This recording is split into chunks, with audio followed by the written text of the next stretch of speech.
కానీ హైదరాబాద్ వరకు చూస్తే దాదాపు ఈరోజు సగం తెలంగాణ హైదరాబాద్లో ఉంది.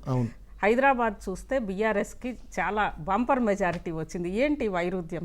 మిగిలిన హైదరాబాద్ కాని తెలంగాణలో ఏమో కాంగ్రెస్ రావడం, అంటే ప్రభుత్వ వ్యతిరేకత రావడము, ఓన్లీ నగరవాసులు మొత్తం కూడా మీరు అన్నట్లుగా అందరు ఉన్నారు. మీరు అన్న అసంఘటిత కార్మికులు ఉన్నారు, ఓట్లు కూడా ఎక్కువ వీళ్ళే వేసేది కూడా. ఎక్కడి నుంచో వచ్చి ఏదో వైట్ కాలర్ జాబ్స్ చేసేవాళ్ళేం ఓటింగ్లో పాల్గొనడమే కష్టము. కానీ ఎందుకు ఇలాంటి ఒక వైరుధ్యం వచ్చిందంటారు? చాలా కారణాలు ఉన్నాయి, కానీ అందులో నాకు కనబడుతున్న ఒక బలమైన కారణం ఏంటంటే జిల్లాలలో ప్రజా సంఘాలు చాలా రకాలుగా ఉండి అనేక సమస్యల మీద కొట్లాడినాయి. హైదరాబాద్లో అట్లాంటి ప్రజా సంఘాలు లేవు. ఇక్కడి పేద ప్రజల సమస్యలను లేవనెత్తుతూ వాటి కోసం కొట్లాడినటువంటి సంఘాలు లేవు.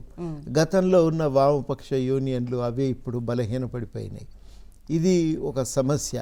అవి ఎక్కడ బలంగా ఉన్నాయో ఆ ఉద్యమాలు అవి కాంగ్రెస్ కూడా అండగా నిలబడి ఉంటే అక్కడ మాత్రం చాలా బలమైన మార్పు వచ్చింది. హైదరాబాద్కి వచ్చేసరికి ఆ మార్పు, ఆ రకమైన సంఘాలు లేకపోవటం, అవి ఉన్నవి కూడా ఎక్కువగా పనిచేయలేకపోవటంతో ఆ మార్పు ప్రభావం అనేది ఇక్కడ హైదరాబాద్లో మనకు కనబడతలేదు.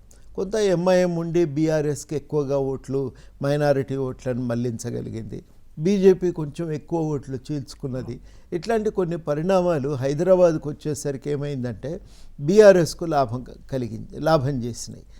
అది ప్రధానంగా తర్వాత కొంత బయట ఇతర రాష్ట్రాల నుంచి వచ్చి సెటిల్ అయినటువంటి వాళ్ళు, ఇక్కడేదో జీవనోపాధి కోసం వచ్చినటువంటి వాళ్ళు కూడా బాగానే ఉన్నారు.